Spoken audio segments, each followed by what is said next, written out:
Hi, I'm Adam. Welcome back to my ongoing video series, finding my next favorite tabletop role-playing game. Today I'm going to be talking about Dragonbane by Free League Publishing. Dragonbane is a lot like Dungeons & Dragons 5th edition. I'll just put that out there right away, because I don't want to talk about anything that is just the same as Dungeons & Dragons 5th edition. So that is the baseline, and I'll be talking about all the ways it's different by comparison. The fantasy races are not called races, they are called kin, which I think is a good move. Human, halfling, dwarf, elf, mallard, and wolfkin. Just as a side note, I really love the art in this book. I will show you the mallard and the wolfkin real quick. I mean, if you don't like that, you must be dead inside. In addition to picking your kin, you also pick your profession, your attributes, which are strength, constitution, agility, intelligence, willpower, and charisma. And then you pick your skills, your heroic ability, and your gear.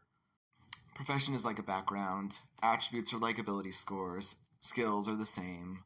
Heroic ability is like a feat, I guess. And then gear is like your equipment.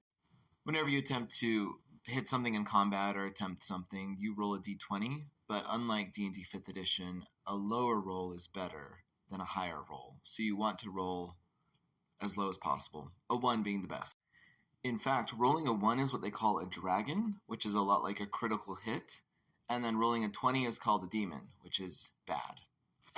They also have a mechanic similar to advantage and disadvantage, which is called boon or bane, which mechanically is just about identical as far as I could tell. They do have encumbrance rules, but they seem to be streamlined. Your encumbrance is just a number. Each substantial item of gear increases that number. Your hit points in the game are equal to your constitution, and your willpower points, which is kind of like the mental version of hit points, is equal to your willpower. I like what they've done with conditions in that it's more elegant. I don't know how it would feel in play, but there is a different condition, a negative condition tied to each attribute. So the condition frightened is tied to willpower, the condition disheartened is tied to charisma, etc. And that just gives you bane or disadvantage on those types of rolls. Anytime you fail, you can re-roll by pushing. That's what it's called. Pushing lets you roll again, but you suffer a condition. I like their initiative system. Turn order is not based on dice that you roll. It's based on cards you draw. So every round, not just at the beginning of combat, but every round in combat, you draw from a deck of cards.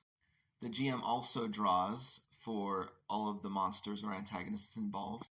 Whoever draws the highest card goes first, and so on. And you kind of keep your card right next to your character sheet so that it's visible for the whole table to see.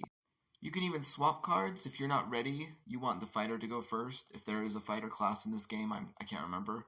But if you want another player to go first, you hand them your card, they hand you theirs, and that's how you wait. I vastly prefer that initiative system. I'm not sure it's perfect, but I think it's a lot better than rolling for initiative and then meticulously recording every score. There are lots of other ways that this is like D&D 5th edition. There are free actions, reactions, actions. That's kind of your options on your turn. There's also movement, death rolls, which are like death saves. In so many ways, this reminded me of D&D. One thing I really, really liked was that monsters, instead of having... It's complicated in D&D because you have their normal actions, their bonus actions, and then possibly lair actions and their legendary actions. In Dragonbane, monsters just get a certain number of ferocity. Like if they have more than one action per round, then that is just a higher ferocity score, and that just means they can take multiple turns. And so what that means is that they just draw more initiative cards, right? If you have ferocity of 2, then you draw 2 cards, and that monster gets to go twice, depending on what those cards say, is where in the turn order they fall. As I said before, the art and layout are amazing. I love the look of this book. It's really, really well done. It has a very cohesive art style throughout, and it just really draws you into this world, even though the world isn't really fleshed out in the quick start rules that I downloaded. But it really, really does evoke this kind of particular place, this particular style. In terms of actual game mechanics, I don't think it went far enough away from D&D 5th edition for me to seriously consider it as my next favorite tabletop role-playing game. I think I like it better than D&D 5th edition. It has some streamlined things, it has some additional things. I vastly prefer their initiative system, even though I don't think it's perfect. But I'm looking for something different, something new, something farther out there. And so this doesn't quite do it for me. But it might do it for you. It might be just the thing you need to revitalize your current 5th edition campaign, or harken back to a day when D&D was a little bit simpler but still firmly rests on those D&D mechanics. It is very interesting. It's very interesting that the die roll is better when it's lower, but I think in terms of the way that actually affects the game, it it doesn't really do much, right?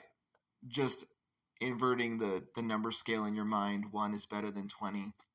I don't know. It's a small change. It would be interesting to play like that for a little while. But then your mind would probably just adjust and it would be the same as before. So that is my review of Dragonbane. I got the quick start rules on drivethroughrpg.com. You can too. They're free if you're interested in checking it out. But I'm going to be looking still for my next favorite tabletop role-playing game.